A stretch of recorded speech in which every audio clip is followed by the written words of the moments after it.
Ok, gente, agora vamos começar aqui mais um setup. Agora esse setup da placa-mãe ASRock. Ele é um pouco semelhante com aquele setup da Intel, mas tem algumas diferenças e a gente decidiu mostrar para vocês aqui. Então aqui eu estou pausado na tela de post, né?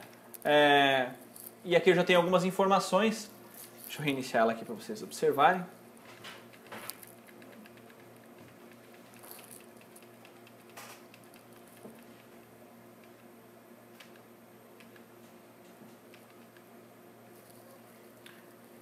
Muito bem, aqui eu tenho algumas informações referentes, ó. Pressione F2 ou Delete para entrar na BIOS Setup em inglês. Me dá até essa opção aqui, né? F3, agora aqui não sei porque está em japonês. F6 para acessar o Instant Flash, que é para fazer a atualização de BIOS. F11 para boot menu, ó. F11, boot menu. Lembrando lá para dar boot por pendrives, coisa. E Tab para trocar a tela, beleza? Vamos apertar com Ctrl Alt Delete, vamos ver, vamos acessar o setup. Vamos ficar apertando aqui várias vezes o Delete. Lembrando que o Ctrl Alt Delete só reinicia a máquina. Agora eu fico apertando o Delete para acessar o setup. Aqui a gente vai ter o setup da placa-mãe ASRock, algumas umas informações básicas. Nada de muito diferente, aqui a gente tem a data e a hora, né? Eu não vou ficar repetindo muito esses detalhes. A gente já falou bastante, você pode configurar aqui a data, no caso aqui a hora em cima, né? E aqui embaixo o mês, o dia e o ano, lembrando que é padrão americano, então vem primeiro o mês, depois o dia do mês e depois o ano, diferente do nosso padrão aqui no Brasil. Aqui ele me dá a versão da BIOS, o meu processador, a minha quantidade de memória, que eu tenho aqui no caso, 2048 megabytes. Esse aqui eu tenho cache size, que é a memória cache do meu processador, que é 2 megabytes, ou seja, 2048 KB. A frequência do meu processador é um processador de 64 bits. Está trabalhando em single channel, tá ok? Então aqui a gente tem algumas informações, uma DDR3 que é assim que ela está funcionando. Bom, vamos vir aqui, né, nos menus superiores, vamos dar uma navegada por aqui, utilizando aqui o teclado. Nessa primeira configuração, a gente tem algumas configurações, nessa primeira opção aqui, OC Tweaker, né? A gente tem aqui algumas configurações referentes à frequência de memória, que, assim como eu falei para vocês no outro setup, o ideal é deixar sempre como automático, tá? Sempre como automático, beleza? Automático. Tem mais configurações do timing da memória também, deixa tudo como automático, padrão. Porque é referente a clock, e mexer em clock de memória RAM é algo muito perigoso. Você pode acabar queimando a tua memória RAM ou mesmo causar uma instabilidade no sistema. Então não é legal. Deixa aqui tudo como padrão, mas por motivo de a gente conhecer mesmo. Vamos dar um ESC aqui e voltar. Voltar aqui não, né? Vamos aqui para a opção avançada, aqui na flechinha, tá? Para o lado. Aí, muito bem. Agora aqui sim a gente tem submenus, lembrando, ó, tem submenus aqui. E aqui também a gente tem, ó, o nosso painel de ajuda aqui do lado, beleza? Vamos vir aqui nas configurações do processador. Basicamente, configuração de clock, tudo no automático. Essa placa-mãe tem alguns recursos aqui particulares, referente a boot, um sistema de proteção contra boot, né, de erros na hora do boot. Mas nada que a gente tenha que estar mexendo. E nem precise. Hyperthreading Technology, que é aquela tecnologia do processador, está habilitado. Lembrando que é aquela tecnologia que os Pentium 4 possuem, que permite que funcione. O Pentium 4 tem um núcleo só, mas ele enxerga como se fosse dois. O sistema operacional lá enxerga como se fosse dois. Então, se isso aqui estiver desativado, não acontece esse fenômeno, né? Essa tecnologia não funciona. Vamos deixar como ativado. Vamos voltar aqui. Configurações do chipset. Basicamente, também não tem muito que a gente mexer aqui, tem configurações detalhadas referente ao chipset. Gerenciamento de energia, isso aqui é bom a gente deixar tudo como padrão. Uma coisa que a gente pode estar mexendo aqui, nesta opção, é Shared Memory, que é memória compartilhada. Quando você observa lá, você já vê uma informação referente aqui ao VGA. No caso, então, como essa placa-mãe, ela tem a placa de vídeo on-board, então eu posso escolher quanto de memória RAM, da minha memória RAM, lá, dos meus 2 GB de memória RAM, quanto eu posso dedicar a eles à memória de vídeo. Então, se eu colocar como automático, a minha máquina vai, a minha BIOS vai gerenciar a memória RAM conforme eu for necessitando. Se eu estiver precisando muito, ela vai me dar 256, senão ela vai trabalhar em 32. Então ela vai gerenciar. Se estiver sobrando bastante memória RAM, então ela vai usar um pouco para vídeo. Se não, ela vai, se não estiver sobrando, se eu estiver utilizando todos os meus 2 GB, ela vai deixar só 32, que é o mínimo. O ideal é deixar como padrão, a não ser que você queira especificar aqui uma configuração. Aqui no caso, ó, Primary Graphics Adapter, que é aquela opção lá, qual placa de vídeo vai inicializar o meu monitor, né? Então o meu monitor vai ser inicializado por qual placa de vídeo? Pela onboard, pela conectada no meu slot PCI Express ou pela conectada no meu slot PCI? Então o certo, a configuração que está aqui está como PCI. Ou seja, se ela não encontrar a placa de vídeo no slot PCI, obviamente ela vai testar no meu onboard. Mas por isso que ela está funcionando assim. Mas o certo é a gente deixar como onboard, porque essa minha placa-mãe, ela só tem placa de vídeo onboard, ok? Vou deixar como onboard, que aí está certa a configuração. Bom, aqui no mais, configuração a gente não tem que mexer. Aqui a gente tem a opção do áudio, onboard áudio, tá? O ideal é você deixar sempre como habilitado, que daí a placa de som onboard vai estar sempre ativada. Se você deixar como automático, quando você conectar uma placa de som off-board, automaticamente ela vai se desabilitar, ok? Ela vai se desabilitar. Então o ideal é sempre se deixar como habilitado, que daí ela vai estar sempre funcionando certinho. E aqui a gente tem o painel frontal, né, do áudio, front panel, né? Pode ver que ele é um submenu do áudio aqui, porque ele está um pouquinho para dentro, é um submenu da configuração. Tanto que se eu desativar o áudio, ó, ela sumiu aqui de baixo. Então vamos deixar ativado. Agora ela apareceu. E aqui a gente tem onboard LAN, que é a minha placa de rede onboard, tá? Lembrando lá, se a minha placa de rede onboard queimar e eu quiser desativar, eu vou vir aqui, onboard LAN, vou vir aqui, vou dar um enter e vou deixar desativado. Daí o que eu vou ter que fazer? Instalar uma placa de rede no meu slot PCI, beleza? Vamos deixar ela ativada porque eu quero a minha placa de rede onboard para poder acessar a internet, né? Compartilhar arquivos na rede e coisas do tipo. Vamos dar um ESC aqui para voltar. A CPI Configuration é a configuração de energia, que eu não recomendo que você mexa, deixa padrão, como tá. Storage, né? Storage, configuração de armazenamento. Vamos dar um Enter aqui. Bom, aqui a gente tem algumas detalhes, né? Informações detalhadas sobre os nossos dispositivos de armazenamento, que são nossos HDs, nossos leitores. Então essa minha placa-mãe ela tem 4 saídas SATA e as 2 saídas IDEs, né? Na verdade ela tem uma saída IDE só, que funciona como master numa ponta do cabo flat e a outra ponta como slave, tá? Mas ela tem uma saída IDE só, ela não tem 2. Lembrando que tem algumas placas que tem 2 saídas IDEs, aí fica master, slave, master e slave. Ficam 4 aqui, né, o total. Mas nesse caso essa placa não. Essa placa também, esse meu computador, ele está utilizando um HD IDE e um leitor de CD, a TAPI CD-ROM, que é um gravador de CD na verdade, também IDE, conectado jampeado lá como slave. E nas controladoras SATAs, ele não tem nenhum dispositivo, tá vendo? Não tem nenhum HD. Então praticamente aqui eu não estou utilizando as controladoras SATAs desse meu computador, certo? Desse meu computador. Estou utilizando só as controladoras IDE. Aqui eu dando um Enter aqui, eu posso estar alterando o modo com que funciona a minha controladora SATA e IDE, como elas são gerenciadas. Então, compatível, desativada, ou nessa configuração que está aqui em Unchained. Não sei pronunciar esse termo, tá? Vamos deixar que no caso ele está até informações aqui. Se você deixar definido como a configuração que está, ela é otimizada, é mais utilizada para sistemas operacionais do Windows 2000 ou XP. Então, como essa máquina está com Windows 7, então a gente vai deixar ela como está, certo? Aqui em cima ele diz, se você deixar como compatível, seria como se fosse Legacy, um sistema operacional Legacy, né? Legacy OS, como um DOS, um Windows NT ou um Linux, né? Aí você teria que deixar assim. Mas o ideal mesmo é assim como está. Muito bem? Vamos dar um ESC aqui. Configuração de dispositivo PCI Plug and Play.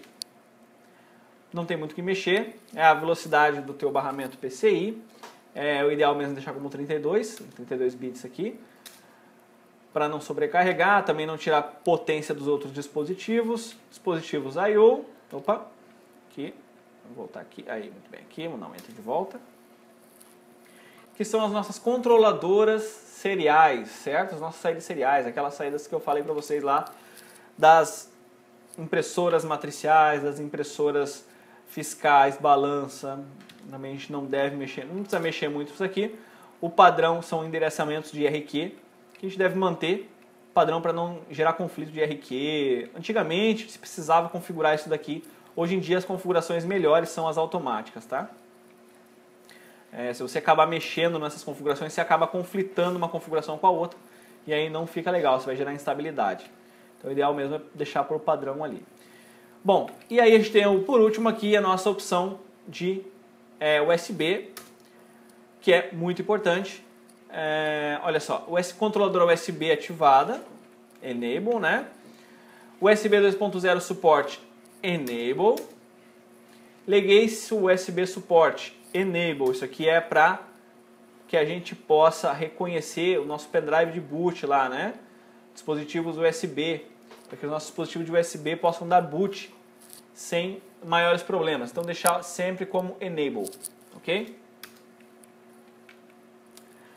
Aqui é uma opção que a Setup dá, que ele me permite ligar a máquina através de um teclado USB ou de um mouse. Tá? Eu vou deixar desligado, desativado, né? Recursozinhos que algumas placas têm.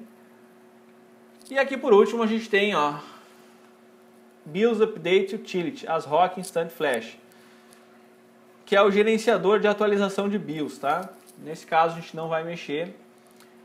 Bom, vou indo aqui para cima, no Hardware Monitor, a gente tem aqui opções de temperatura do nosso processador, temperatura da nossa placa-mãe, está 39 graus, nosso processador está 50 graus, está bem quentinho até.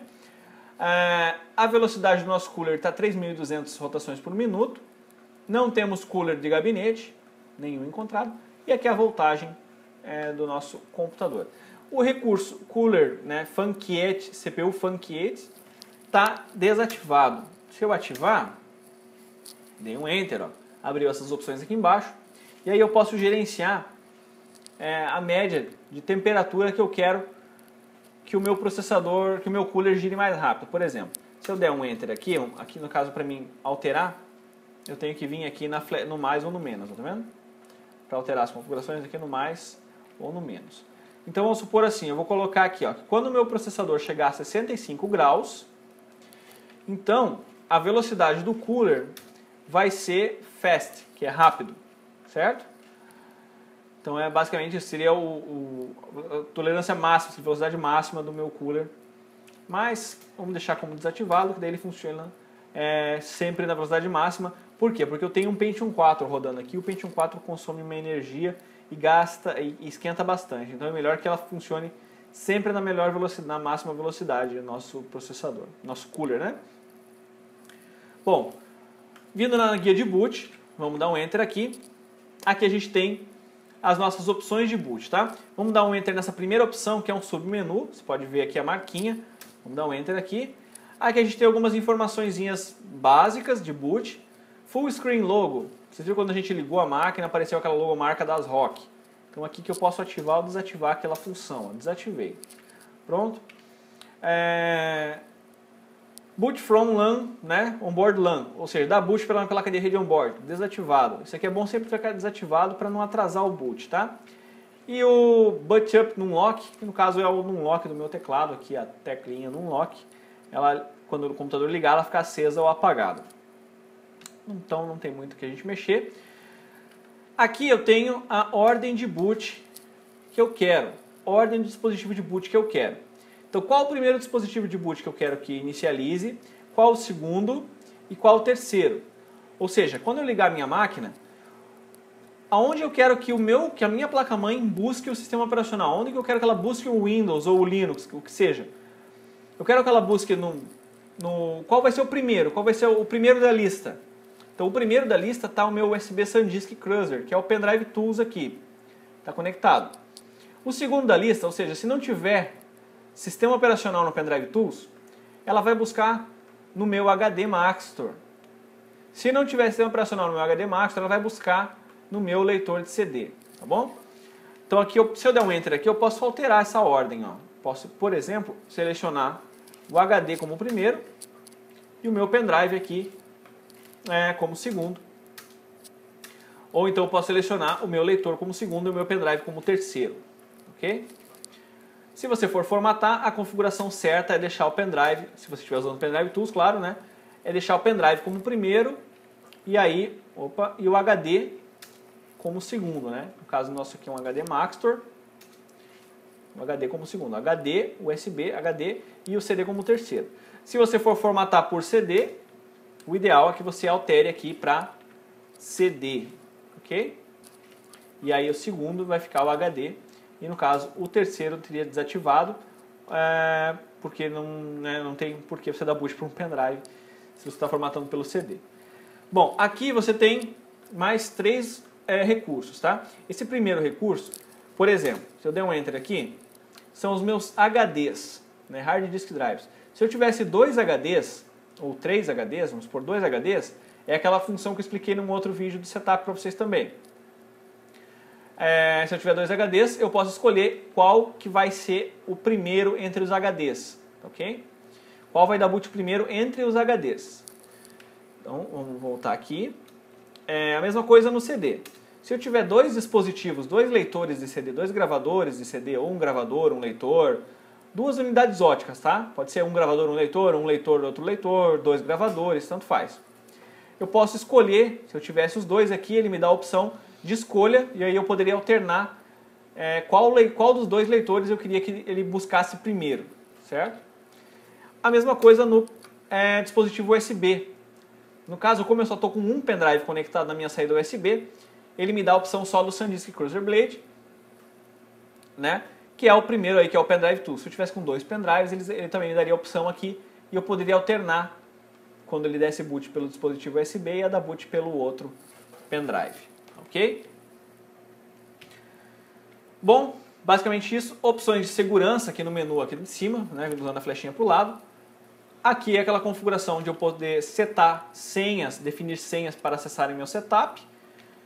E pronto, e no final aqui no Exit, eu tenho as opções aqui para mim salvar as configurações e sair, descartar as configurações e sair, ou só descartar as configurações que eu fiz, ou seja, desfazer o que eu fiz. Eu posso carregar as configurações padrão da BIOS, que é aquilo que se você alterou alguma coisa que você não sabe, sem querer, você vem aqui e carrega as configurações padrão ou aperta o F9. Também pode apertar F9. E aí você tem mais 2 configurações padrão que essa placa-mãe te dá o recurso, que é carregar a configuração padrão com performance elevada no barramento IDE SATA, ou carregar as configurações padrão com gerenciamento de economia de energia. Tá? O melhor sempre é o primeiro, tá, gente? Não é legal ficar usando essas configurações aqui. Geralmente dá um conflito ou outro, aí você não sabe o que é, você vai ver, é porque foi carregado um desses perfis de configuração aqui, otimizado ou de economia de energia. Tá bom? A gente quer economizar energia, então a gente tem que abrir menos a geladeira à noite. Vamos lá. Salvando as nossas configurações aqui, vamos dar um Enter aqui para salvar e sair. Vamos dar um OK. E pronto. Agora a nossa configuração de setup está feita nessa placa-mãe. Observe como eu desativei aquela logomarca, aquela tela, ele já apareceu a tela de post naturalmente. E agora ele vai dar inicializando pelo meu HD. Foi como eu tinha deixado configurado para vocês, né? Tinha configurado para dar boot primeiro no HD, que é onde está o sistema operacional, né? Dos outros dispositivos sem o sistema operacional. E aí já está inicializando para o sistema operacional. Vamos lá começar agora um outro vídeo falando para vocês aí mais em outros tipos de setup.